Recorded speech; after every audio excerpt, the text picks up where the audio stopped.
If you are not a teacher, then you don't understand. And quite honestly, I don't expect you to. This is one of the many lessons that I have learned by posting teacher-related content. People love to say that teachers are always complaining, but let's be real, we have plenty of reasons to. For one, we are underpaid, but expected to do the impossible.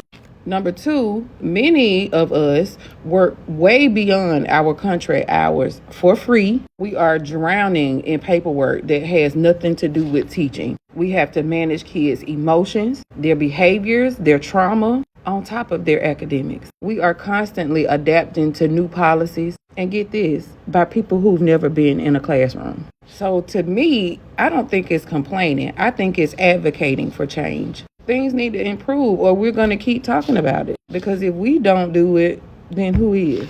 If you are not a teacher, it's hard for me to believe that you can understand what it feels like to pour every ounce of your energy into your students and still feel like it's not enough. You don't understand the level of exhaustion we experience answering 500 questions, most of which have already been answered or is written on a board. I don't think you understand the struggle of balancing lesson plans, data tracking, meetings, paperwork, discipline, all while trying to actually teach. And some of us have 30 plus students. I don't think you understand the heartbreak of seeing students struggle with things beyond the classroom that we can't fix, but trying to make it a safe place anyway. You don't understand how we can love the idea of being able to teach our youth, but go home completely exhausted every single day. There are so many days that many of us go home drained, overwhelmed, and just feeling unappreciated.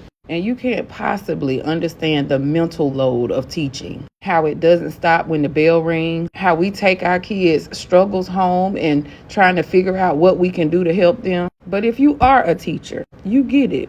You know the chaos, you know the stress, you know the frustration, but you also know the little wins that keep us going. And you know that despite everything that's going on, you show up every day because you care. And you want these kids to be successful because ultimately this next generation is who's going to take care of us. And we got to make sure that it's done right.